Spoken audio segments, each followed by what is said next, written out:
Hello students, class 12 bio की unit second में आप सभी का स्वागत है। यूनिट सेकंड का चैप्टर 5 हम रन कर रहे थे और इसमें हम 2 टॉपिक्स कंप्लीट कर चुके हैं। आज आपका थर्ड टॉपिक है पराश्रम। बहुत इजी टॉपिक है। इस टॉपिक को समझने से पहले आपको कुछ इंपॉर्टेंट टॉपिक्स क्लियर करने हैं, कुछ थ्योरी कंप्लीट करनी है। सबसे पहले आप समझिए बच्चों की विलयन क्या होता है। इसके बारे में मैं एक बार और आपके लिए बता चुका हूँ कि विलयन 2 चीज़ों से मिलकर के बना होता है, विलेय प्लस विलायक। विलेय वो पदार्थ होता है जो घोला जाता है और विलायक वो पदार्थ होता है जिसके अंदर विलेय को घोला जाता है। बात क्लियर है?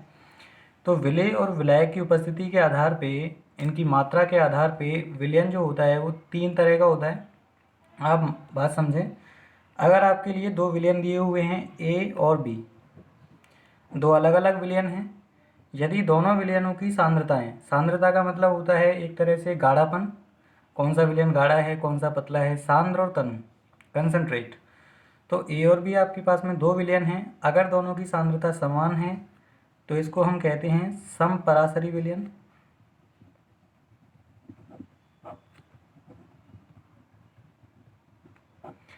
इंग्लिश में इसको कहते हैं आइसोटोनिक सॉल्यूशन। सेकंड बात अगर हम करें, यहाँ पे सांद्रता कैसी है, इनकी समान है। ओके।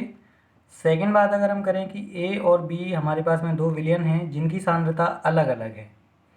अब अलग अलग होगी तो क्या होगा, एक की सांद्रता कम होगी और एक की सांद्रता अधिक होगी, यानी कि एक ज़्यादा गाढ़ा होगा एक पतला पतला होगा, एक के अंदर पानी कम होगा और दूसरे के अंदर पानी ज़्यादा होगा। तो ऐसी स्थिति अगर होती है तो इसको हम 2 टाइप्स में डिवाइड कर सकते हैं। अगर बच्चों जिस विलयन की सांद्रता, 2 विलयनों को एक साथ रखा गया है, अलग अलग सांद्रता के विलयन हैं, तो जिस विलयन की सांद्रता कम होती है उसको हम अल्प परासरी विलयन कहते हैं। अल्प परासरी विलयन, यानी कि इसका नाम होता है हाइपोटोनिक सॉल्यूशन। ओके। सेकंड होता है अतिपरासरी विलयन, इसको हम कहते हैं हाइपरटोनिक। देखिए, अल्प परासरी का मतलब होता है 2 विलयन में से जिसकी सांद्रता कम होती है उसे अल्प परासरी विलयन कहते हैं, हाइपोटोनिक सॉल्यूशन। और जिसकी सांद्रता ज़्यादा होती है उसको अतिपरासरी विलयन या हाइपरटोनिक सॉल्यूशन कहते हैं। यहाँ तक की बात आपको अपने दिमाग में क्लियर कर लेनी है। अब इनका एक एक फंडा और आप क्लियर करें कि अल्प परासरी जो विलयन होगा उसके अंदर जल की मात्रा ज़्यादा होगी, यानी कि विलायक की मात्रा ज़्यादा होगी। आप बात को समझने की कोशिश करें। अल्प परासरी वैसे तो पतला है, इसकी सांद्रता कम है, लेकिन विलायक की सांद्रता इसके अंदर ज़्यादा होती है। कंफ्यूज आपको नहीं होना है। अल्प परासरी की विलयन की सांद्रता कम होती है लेकिन इसमें विलायक की सांद्रता ज़्यादा होती है। ऐसे ही इसमें हो जाएगा, इसमें विलयन की सांद्रता तो ज़्यादा होती है लेकिन विलायक की कम हो जाएगी, यानी कि पानी इसके अंदर कम होता है। तो अब हम आपका स्टार्ट करते हैं परासरण। देखें क्या होता है परासरण। बहुत इजी और इम्पोर्टेंट मस्त टॉपिक है। देखिए बच्चों, आपके लिए आप मान लीजिए ये SPM झिल्ली है, सेमी परमिएबल मेम्ब्रेन, और सेमी परमिएबल मेम्ब्रेन के एक तरफ हमने विलयन रख दिया ए सॉल्यूशन और दूसरी तरफ हमने विलयन रख दिया बी सॉल्यूशन। ठीक है बच्चों। और ये दोनों जो विलयन हैं वो भिन्न सांद्रता के विलयन हैं, अलग अलग सांद्रताएं हैं। तो नॉर्मल सी बात है, एक की सांद्रता कम होगी एक की सांद्रता ज़्यादा होगी। तो मान लेते हैं ए वाला जो विलयन है वो हाइपोटोनिक विलयन है और बी वाला जो विलयन है वो हाइपरटोनिक विलयन है। ये अल्प परासरी है और बी कैसा है, अति परासरी है। अब क्या होगा, आपने यहाँ पर देखा है भाई कि परासरण की परिभाषा समझिए। परासरण का मतलब होता है कि विलायक का अधिक सांद्रता से कम सांद्रता की ओर गमन। मैं यहाँ लिख देता हूँ, विलायक का अधिक सांद्रता से कम सांद्रता की ओर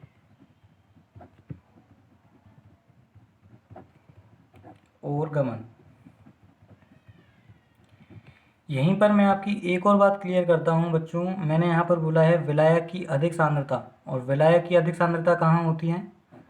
अल्प परासरी विलयन में, यानी कि विलयन की सांद्रता यहाँ पर कैसी है? कम है।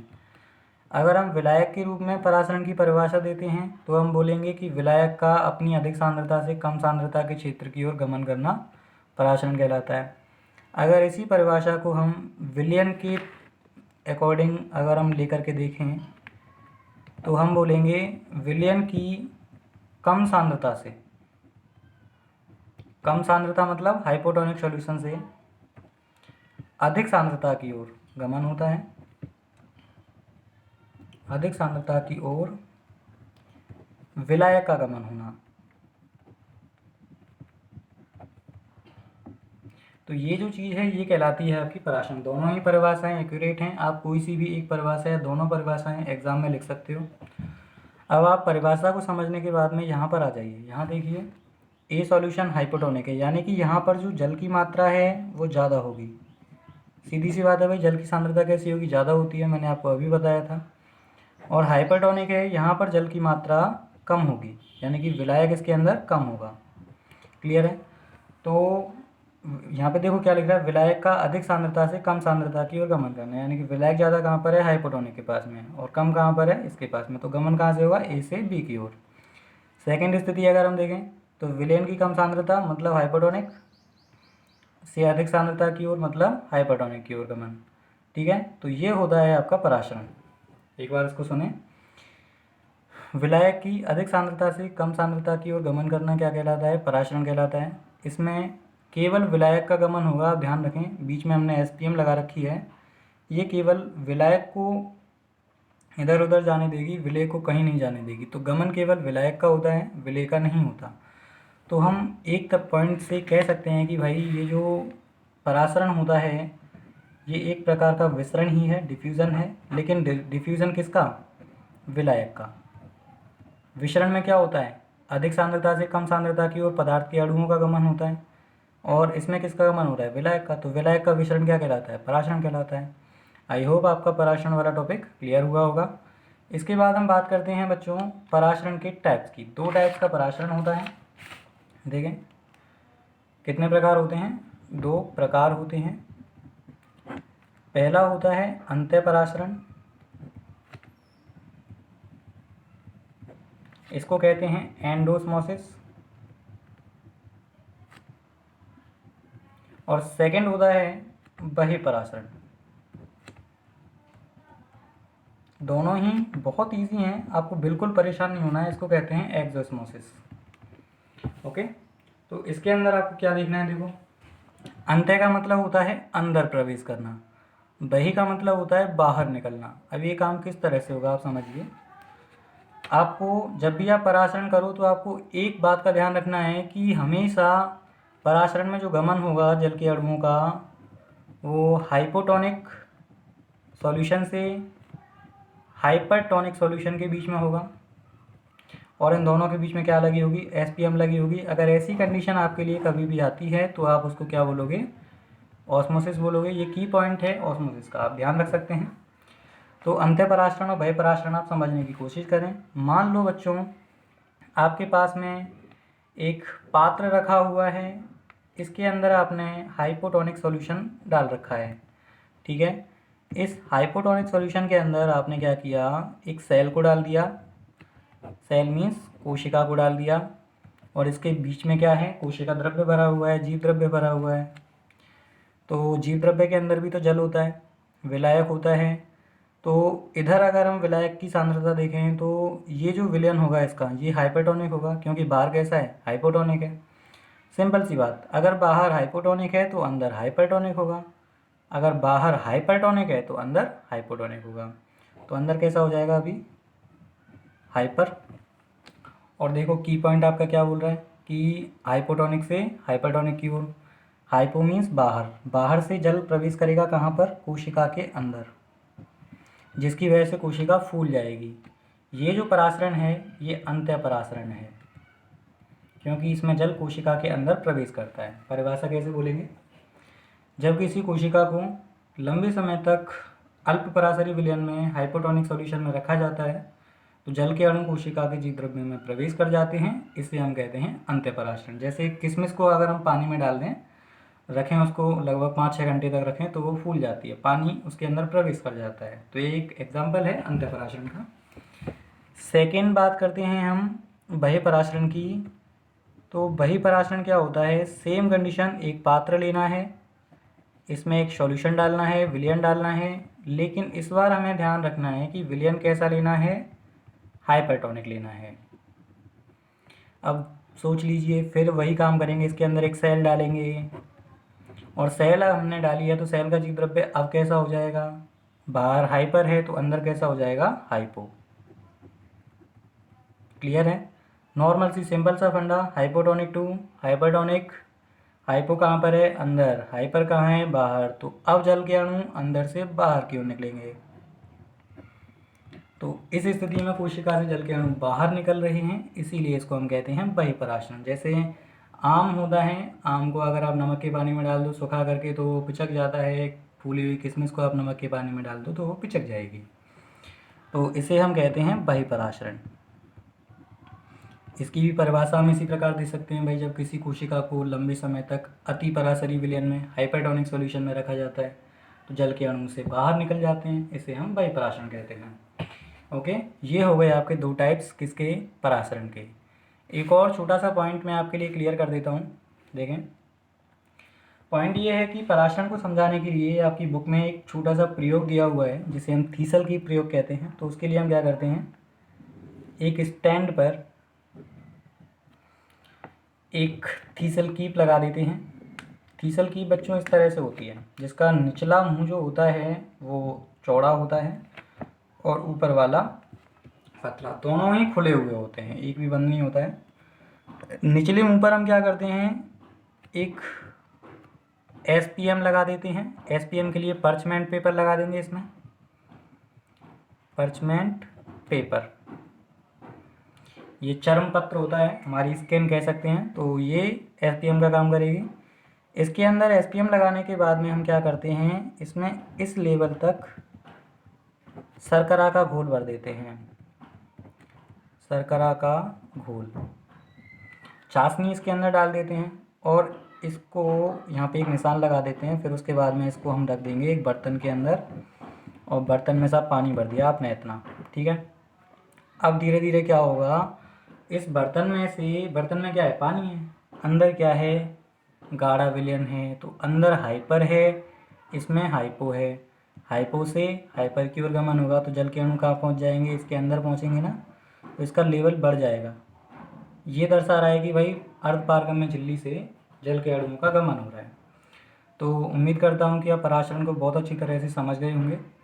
पराशरण क्या होता है? अर्धपारगम्य झिल्ली द्वारा विलायक के अणुओं का अपनी अधिक सांद्रता से कम सांद्रता की ओर गमन करना। विलयन के लिए अगर हम लें तो विलयन की कम सांद्रता से अधिक सांद्रता की ओर गमन करना क्या कहलाता है? पराशरण कहलाता है। पराशरण के कुछ इंपॉर्टेंट फैक्ट होते हैं, महत्व होते हैं, जैसे कि आपके जड़ों द्वारा जल का अवशोषण पराशरण द्वारा किया जाता है। एक सेल से दूसरी सेल के पास में पदार्थों का ट्रांसपोर्टेशन पराशरण द्वारा होता है। ऐसे बहुत सारे काम हैं जो पराशरण द्वारा संपन्न होते हैं। इसके बाद हम एक और टॉपिक यहाँ पर क्लियर करेंगे और वो टॉपिक है प्लाज्मोलिसिस एंड डीप्लाज्मोलिसिस। ये भी इम्पोर्टेंट टॉपिक है और एग्ज़ाम में आने लायक है। टॉपिक क्या है? प्लाज्मोलाइसिस और डीप्लाज्मोलाइसिस। प्लाज्मोलाइसिस और डीप्लाज्मोलाइसिस, इसे हिंदी में कहते हैं जीव द्रव्य कुंचन, यानी कि प्लाज्मोलाइसिस, और दूसरा होता है जीव द्रव्य विकुंचन। तो दोनों ही क्या होते हैं, इसके लिए आप एक छोटा सा फंडा समझें कि इसको समझने के लिए किया क्या गया था। इसको समझने के लिए एक पौधा होता है बच्चों, एक पादप पौधा है जिसका नाम है रोहियो डिस्कलर। रोहियो डिस्कलर। तो रोहियो डिस्कलर की पत्तियां लेते हैं हम। क्या लेते हैं? पत्तियां। इसकी पत्तियों की एक विशेषता होती है कि जैसे मान लो ये पत्ती है, तो कोई भी पत्ती की निचली जो अधिचर्म होती हैं रोइयो डिस्कलर की निचली अधिचर्म बैंगनी रंग की होती है, तो इसका जीव द्रव्य कैसा होता है? बैंगनी होता है। हम क्या करते हैं, इस निचली अधिचर्म को निकालकर छोटे छोटे टुकड़ों में तोड़ लेते हैं और हम उस टुकड़ों को दो बर्तनों या पात्रों के अंदर डाल देते हैं। मान लो एक टुकड़ा आपने इसके अंदर डाला और एक टुकड़ा आपने इसके अंदर डाला। अंतर क्या होता है, एक के अंदर तो आपने हाइपोटोनिक सॉल्यूशन डाल रखा है और एक के अंदर आपने हाइपरटोनिक सॉल्यूशन डाल रखा है। हाइपो और हाइपर का बहुत ध्यान रखना है, एक में अल्प पराशरी विलयन है, एक में अति पराशरी विलयन है। तो आप धीरे धीरे समझ गए होंगे कि क्या होने वाला है यहाँ पर। इसको मैं थोड़ा सा बड़ा कर देता हूँ। तो बच्चों आप समझिए, जब ये हाइपो है तो ये कौन सा हो जाएगा? हाइपर। और ये हाइपर है तो ये कौन सा हो जाएगा? हाइपो। होगा क्या? हाइपो से हाइपर की ओर गमन होगा किसका? जल के अणु का। अब इसके जीव द्रव्य के अंदर जो जल के अणु थे वो इसके जीव द्रव्य से बाहर निकल जाएंगे और इसका जो जीव द्रव्य है वो सिकुड़ जाएगा। मतलब ये कोशिका है, इसका जीव द्रव्य इस तरह से सिकुड़ जाएगा। जीव द्रव्य, ये जो जीव द्रव्य कुंचित हो गया, सिकुड़ना मीन्स कुंचित हो गया, तो इसके सिकुड़ने की या कुंचित होने की जो दशा होती है उसे हम कहते हैं जीव द्रव्य कुंचन, जीव द्रव्य का सिकुड़ना। कैसे परिभाषा दे सकते हैं? जब किसी कोशिका को लंबे समय तक अति पराशरी विलयन के अंदर रखते हैं, हाइपर मीन्स अति पराशरी विलयन के अंदर रखते हैं, तो उससे उसके जीव द्रव्य से जल के अणु बाहर निकलते हैं जिससे उसका जीव द्रव्य संकुचित हो जाता है। इसे हम कहते हैं जीव द्रव्य कुंचन। क्लियर है? ये बैंगनी रंग का दिखाई देगा हमें। अब अगर हम क्या करते हैं, इसी पिचके हुए जीव द्रव्य वाली सेल को उठा करके कहाँ डाल देते हैं? इधर डाल देते हैं। ठीक है, तो इसका जो सांद्रता होगी वो हाइपर हो जाएगी और नीचे क्या भरा हुआ है? इसमें हाइपो भरा हुआ है। अब कंडीशन क्या होगी? हाइपो से हाइपर यानी कि बाहर से अंदर की ओर जल प्रवेश करेगा जिससे जीव द्रव्य दोबारा से फूल जाएगा और दोबारा से अपनी जगह पर फैल जाएगा। इस स्थिति को हम कहेंगे जीव द्रव्य विकुंचन। समझ गए? जब किसी कोशिका को लंबे समय तक, पिचकी हुई कोशिका को या कुंचित कोशिका को लंबे समय तक हाइपोटोनिक सॉल्यूशन में रखा जाता है या अति अल्प पराशरी विलयन में रखा जाता है, तो जल के अणु उसके अंदर प्रवेश कर जाते हैं और वो पुनः सामान्य स्थिति में आ जाता है। इसको हम कहते हैं जीव द्रव्य विकुंचन। तो ये दो टॉपिक्स इम्पोर्टेंट हैं, प्लाज्मोलिसिस एंड डीप्लाज्मोलिसिस। एग्जाम में आने लायक हैं, 2 नंबर में पूछे जा सकते हैं। जीव द्रव्य कुंचन में जीव द्रव्य का सिकुड़ना, ये कब होगा? जब अति पराशरी में रखा जाएगा। और डीप्लाज्मोलिसिस मीन्स जीव द्रव्य विकुंचन, ये कुंचित कोशिका को, सिकड़े हुए जीव द्रव्य वाली कोशिका को अल्प पराशरी विलयन में रखने पर होगा। क्लियर है? क्लियर। इसके बाद में इस वीडियो में हम ये 2 टॉपिक्स ही रखते हैं। इसके बाद जो अगली वीडियो आएगी उसके अंदर हम प्लांट्स के अंदर, प्लांट सेल के अंदर लगने वाले विभिन्न प्रेशर, दाबों के बारे में पढ़ेंगे और उन प्रेशरों के बीच में संबंध हमें पढ़ना है। दोस्तों संबंध 3 नंबर में आता है, ये मैं आपके लिए नेक्स्ट वीडियो के अंदर बताऊंगा कि क्या संबंध होता है, कैसे उनको ज्ञात करते हैं, किस तरह से समझना है उनको। ये सारी चीज़ें हम नेक्स्ट वीडियो में देखेंगे। तो उससे पहले आपको ये सारी वीडियोस कंप्लीट कर लेनी है। जो बच्चा इस वीडियो को पहली बार देख रहा है या आगे आने वाली वीडियो को देखेगा तो उससे पहले अपनी पहली वीडियोस को देखे जिससे उसकी समझ में अच्छी तरह से आ जाए। ओके, इस चैनल को आप लाइक करें, सब्सक्राइब करें एंड शेयर करें अपने दोस्तों के साथ में और अपनी पढ़ाई को सुचारू रूप से चलने दें। Okay students, take care.